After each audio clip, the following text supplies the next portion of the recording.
that fella. That was 2020. God, did I not know what was coming. I'm telling you, back then I had only well, I'd probably call it the 3 C's that I had to overcome. Let's first of all just call it what it is. The first C was Catholicism. I'm still working on that one. And then down the road, I then got this cancer, right, from out of the blue. My brother, my estranged brother and I both got cancer at the same time. He got it first, actually, then I got it a month later. He died 5 months later, and I was able to meet with him once. I know, God, I'm so sorry, I've depressed the room already. I promise, I know, you weren't expecting that, were you? You were just like, how do you go, what? So, you know, it was a very challenging time. You can imagine that the thing that I'm struck with this self-belief part is that it took me a long time in my younger life to get past the self part. Because I was constantly thinking to myself, well, okay, self-belief, what does that mean? Who am I? Because first of all, you have to find out who you are first to then believe that person, to be that authentic person. So for me, I grew up not that far from here on the Falls Road, West Belfast. I was born in '66, so I will be 56 this year. Oh, good gay gasp. That was a good gay gasp. Fair play to you. You've loads of gay friends, have you? Yeah, I know it when I hear it, absolutely. And so one of 6 kids, you know, a very typical kind of story, really. So 5 boys and 1 girl, or as I say, 4 boys, 1 girl, and 1 girly boy. That's how it is. That's the constellation of the family. But I mean, for the longest time, when you started to, for me anyway, growing up on the Falls Road, it was a really dangerous, a life-threatening experience every single morning, every single afternoon, every single evening. You know, British soldiers pointing at you as you're walking to school, saying what they had just done to your mother and your sister the night before, and you know, it's child abuse really, because I was only a wee child when they were saying that to me, and it went on for years and years and years. So, and then throw into the mix this whole notion of this Catholic umbrella, and then within that, the conversation wasn't even a conversation, it was a proclamation. When you realise you're a wee gay fella, but you don't know what it is, you just love girls and they're wonderful and they're your best mates, but the temperature changes in the room when you see another fella who's a bit like you maybe, or, you know what I mean, that's how you kind of, eventually when you find out who you authentically are, the temperature changes in the room. It changes on the inside of yourself. But you can't tell anybody that, because the greatest thing about being a bit clever, like Bob was saying earlier, is that one of the best things you can do when you're clever is know when to be stupid. So you know, I'd be sitting there listening to this hate talk about gay people, and the priests, you know, proclaiming from the pulpit, rather like this one, just saying, you know, homosexuals will burn in hell, and here's why. And the whole congregation literally clapping, and you're sitting there kind of going, oh geez, I might be one of them. I probably am, but I don't know what it's called yet, and all of that. And so the self, no wonder it has only 4 wee letters, because it's, at that time, you know, you don't know what to do with that word, because it's so wee. And so for me, certainly, I set about building this secret world for myself. And then, I had this voice. What? Where did that come from? My parents didn't sing, other than my late brother, who became a professional musician also. Nobody sang in the house. There was never music. You know, as I always used to say, people would say to me, oh Brian, you must have grown up in this traditional family, and you know, your granny was on the fiddle and all that stuff. And I'm thinking, well, certainly there was fiddling going on. That kind. Right? But yet, isn't life extraordinary? Isn't life amazing? I should never have been a singer. What business have I got being a singer on the Falls Road? A wee Catholic fella where people will say, you know, you don't, first of all, you don't fit in, you have no sense of self, because your culture is saying, because of your postcode, you're basically filth. You're a terrorist, you're a murderer, you're all these things that you are. I mean, how many people other than the Catholic ghetto, and this is not a Catholic Protestant conversation, it's just an experience conversation. So we used to get up in the morning, if it was a Saturday, like tomorrow, and then I'd have to queue at a turnstile, like they used to do in Jewish ghettos, and then the police would say to me, where are you going? What time are you coming back at? Have you got your ID on you? Now it could be lashing with rain, and you're standing there for 20 minutes, half an hour, just to be allowed into the city with all the other people who did not have to queue at turnstiles where they came from. And you know, people don't really realise this stuff. There's wonderful footage of it, if you're thinking to yourself, nah Brian, that never happened. There's wonderful footage of Gloria Hunniford I sang at her wedding, by the way, but that's another story. She's standing there at the turnstiles doing an interview saying, isn't this crazy? So there's actual physical evidence of that stuff still to this day. I remember, was it Rhonda Paisley, you know, the late Ian Paisley's daughter, Rhonda, basically saying, that's a lie, that never happened. I mean, just because you've never experienced it doesn't mean to say that it's not real. And the same with sexuality, it's the same thing. You know, just because you've never experienced it doesn't mean to say it's not real. I am talking about self-belief, I promise I am. And what's really fascinating to me these days is the whole trans issue, where now that is basically the new version of being, I mean, it's so embarrassing just being gay now. Honestly, I feel mortified just to be gay. I really do, I'm just like, sorry. You know. And now, but it's so interesting to see how trans issues are treated so contemptuously by lots of people. It's the very same thing. That fella Sting has a song called, and I used to hate it, what does he know? Sting used to go on about, history will teach us nothing, is what the song is called. And I'd be like, oh shut up Sting, what do you know? But actually he's completely correct. History does seem to teach us nothing. If we look at, you know, even again, I'm wandering down, I'm so sorry, I'm wandering down all kinds of roads maybe I shouldn't be, but it seems pertinent because with the Ukraine situation, we were all talking about that recently and I was on the radio, talking about remembering what it was like. I remember what it was like to be evacuated from our house during the night with my aunties and my uncles bringing all us wee kids up to the local school gymnasium because we all had to be evacuated to there because the army were, you know, they were pulling all the houses apart, pulling everything apart, and all the wee kids, during the night this is. And so, obviously Ukraine is that on steroids, but at the same time, it wasn't that long ago that we were dragged out of our wee beds up to, and then you'd see your poor neighbours, normally who would be these kind of upstanding religious people, and there she is in a kind of an oil slip, and one big roller, you know, to try not to look at you, you know, you're like, I'm also not looking at you. So, there I am. So since I've last seen you, Gary, and everybody else, I have another couple of C's to add. Last year I had a massive heart attack at home.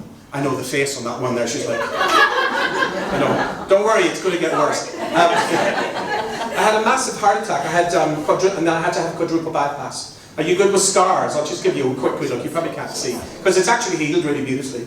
I had a wonderful surgeon. That probably happened because I had so much chemotherapy that it really wrecked my heart muscle. That's what the school of thought is about that. So that was kind of that.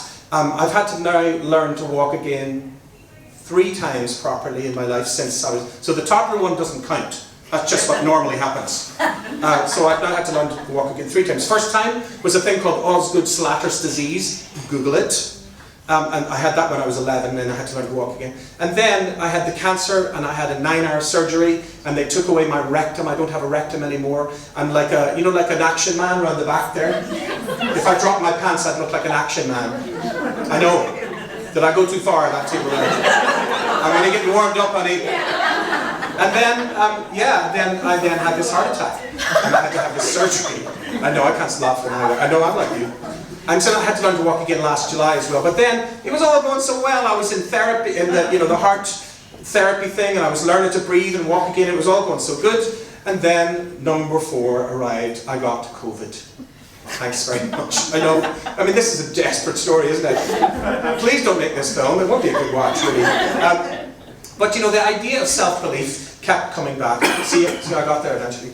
I remember as young as 17, and Boy George comes on the TV wearing a wedding dress one New Year's Eve, as he does, fabulously, and it was on the tube. And I remember thinking to myself, I'm going to sing with you one day. I know I am. You know, because by then the singing had really kicked in, and somehow I had this voice, and other people would say to me, Jesus, you can really sing, and I'd be like, can I? I mean, I didn't know what they meant. I honestly didn't believe them, because I had no sense of self yet. That hadn't arrived yet. That was something I had to work on, and I still work on. And do you know what really annoys me? When people go, oh Jesus, and I'm not doing an impression of you, Bob, at all, but because people say this all the time, if you find something you love, you'll never work a day in your life. Well, fuck off. That's all I have to say to people who do that. People, creative people especially, work really hard. People, you know, people who create books, and I have an album out this week, just gone in at number 5, thanks very much. Yeah, but it's my 17th album. And even I didn't know that. I was looking back at all these records thinking, my God, that's a lot of work. You know, so I do something I love for a job. I'm sometimes ridiculously paid for it, and sometimes I'm not paid for it, sometimes I'm underpaid for it. And I know what it's like not to be valued. I know what it's like to be undervalued. And I know what it's like to be overvalued. So when I'm lying in a hospital and I see some gorgeous wee Filipino person who hasn't seen their family for 4 years because of COVID, and their mum and dad have died since they've been in Dublin and all of that, and somebody goes, oh, you've been through so much. First of all, the operative word is through. I didn't get stuck there. I kept going, slowly but surely, because I had the best health in the world. And also, I seem to have this wee thing that I got from the Falls Road, from the West Belfast experience, which was a robustness that I didn't even know I had until I have to rely on it. And so when I'm getting out of the bed and learning to walk for the 3rd time in my adult life, and I'm thinking to myself, how did I get here again? How did I get a heart attack? How did I get cancer? How did I get these things? But how am I still alive? Because I know loads of people who are dead. In my phone right now, I could show you loads of people who have died from cancer. I'm still alive somehow, and I can't believe that. What an utter privilege that that's the case. And so I want to try and use it wisely, which is why when Gary said, will you come and speak, I went, try and stop me, Gary, because particularly with the men in the room, one of the things I adore about women, and it's one of the weird things about being gay, because I love women, I love hanging out with women. So my best friends are women. My greatest teachers and my greatest abusers were women, and all of those things, and I still love women. It's just the wee, you know, the other part I can't get into. I tried it. I did try it. And it was fine and lovely and everything. But there was just something missing that I enjoy a bit more. So, it's true. When you get to 56, you know what you like. So, the self-belief thing, and that's the other thing about, somebody mentioned imposter syndrome, that also winds me up.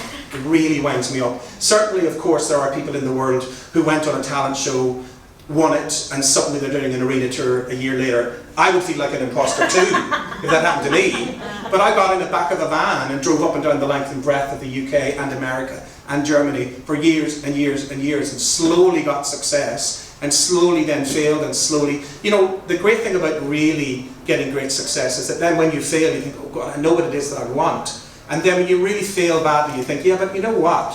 That's all right. I can pick myself up again. And slowly but surely I started to understand what self-belief meant. Because I'm actually a wee bit of a heron when it comes to it. The lockdown for me, I kind of loved it. You know, because I was on my own the whole time, really.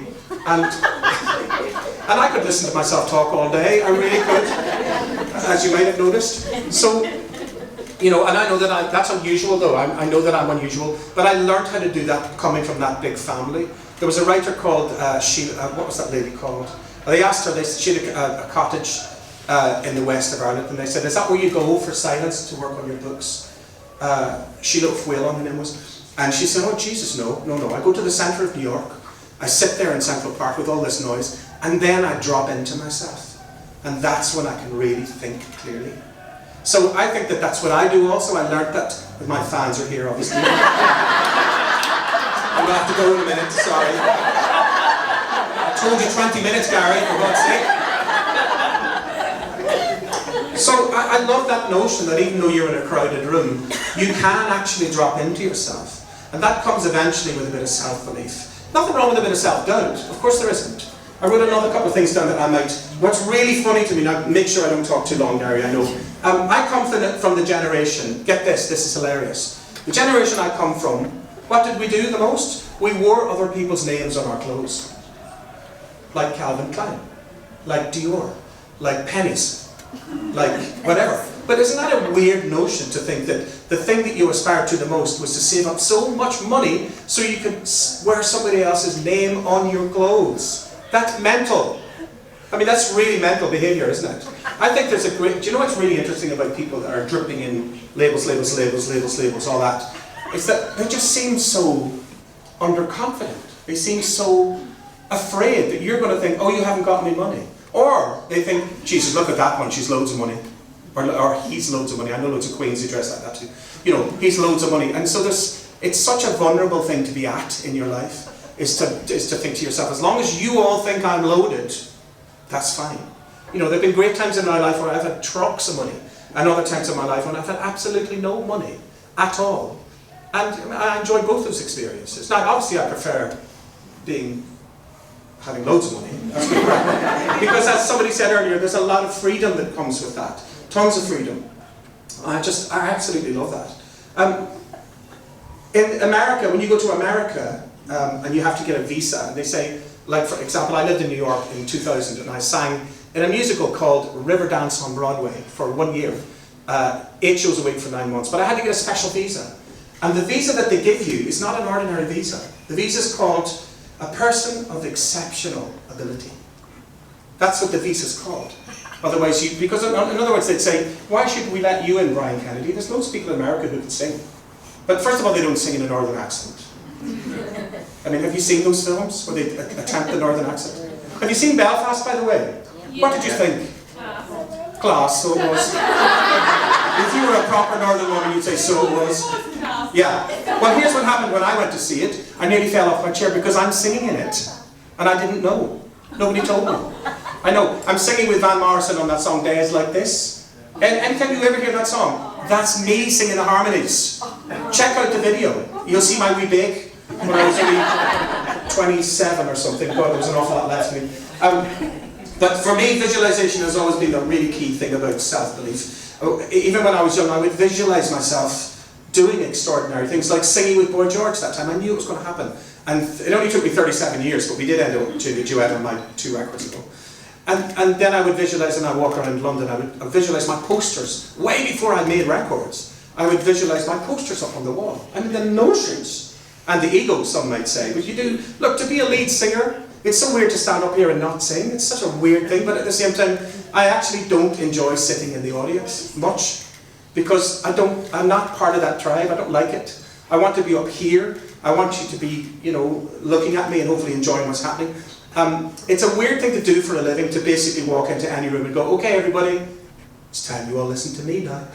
I'm going to sing some things now. Put down your dinner, put down your glasses, everybody listen to me now. And so that really is about love, I think. I think ultimately, you know, I grew up in a very, very, very violent place, outside and inside the house, unfortunately. So I never felt safe. I was listening to other people's stories. I won't say who. She kept mentioning her father. Yeah, which was gorgeous. But I didn't grow up in that kind of house. I grew up in a house where so many people told me to shut up. Shut up! Shut your bake, usually was the phrase. All of that kind of stuff. And you know, you do comply because that's wise. But at the same time, isn't it interesting that somehow, even though I used to be beaten on the mouth a lot, when I said the wrong words, right? So because I was a boy, and yet I kind of sounded like a girl, because I loved girls. I was a girly boy. I know it's hard to believe now because I'm so hairy and big and everything, but I mean, back in the day, I was a slight wee thing with sensitivity and curly hair and eyelashes for days and all that. And so they took it upon themselves to say to me, if you say this word and that word and that word, we're going to beat you on the mouth until you stop saying it, right? So that's what happened, and I would often have a bloody mouth because I didn't know what I was doing, of course. And so how interesting, isn't it, that what propelled me into the world was here, all of that. Singing, talking, hanging out with people, writing music. I've written and published 2 books. I've just, like I say, released my 17th album. I've toured most places in the world, Carnegie Hall, Madison Square Garden, the Waterfront Hall here that didn't exist when I was a wee fella. So, self-belief, what a journey that is. I mean, I'm still on it. I'm not sure I'm past the self part because I'm still working it out. But one thing I do know is that's incredibly important to anybody sitting here struggling with anything. As long as you are authentic. Because what people will say to me, oh God, there's nobody that sounds like you. You could sing the phone book, and I'd say, yeah, but who'd want to listen to that? I mean, would you? I wouldn't. But certainly, just remember that I think the very slightest thing that makes you stand out as yourself, that is your most powerful tool. And I stand in that truth now, as Oprah would say. You know, I remember I'm going to end on this wee notion that I was obsessed. Well, Oprah and Judge Judy, I'm obsessed. And the Golden Girls. I mean, wisdom all day long. 4 old pensioners in a house in Florida. It's just wisdom all day long. And Judge Judy, doling out the justice. I love her.